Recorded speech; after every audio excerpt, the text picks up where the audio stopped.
CH-53 was a Marine Corps requirement and a Marine Corps program.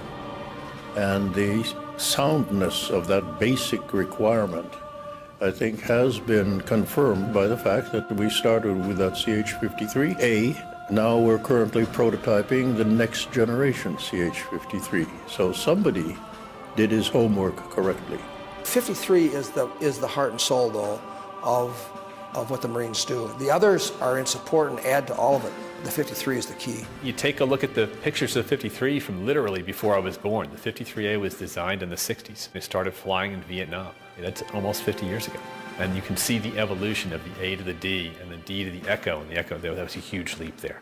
Marines could still fight the war with the air-ground team and do what they do in the expeditionary mode because they got the 53. Without the 53, you cannot fight the war in the expeditionary mode and do what Marines do. You cannot do it. You can't get there from here. You don't have enough lift to do that.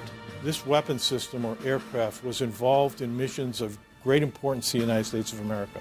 We launched in probably 89 miles inland and picked O'Grady up off of a high point and flew him out of there. On the way out, took several rounds of anti-aircraft and surface-to-air missiles. With good pilots, a good crew, and a good aircraft, we were always able to accomplish the mission and get back home.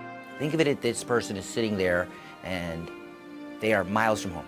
On a mountaintop somewhere, it's cold, it's raining, they've been out there for 2-3 weeks, haven't had a hot shower, haven't had a hot meal, and all of a sudden they hear that very distinctive sound.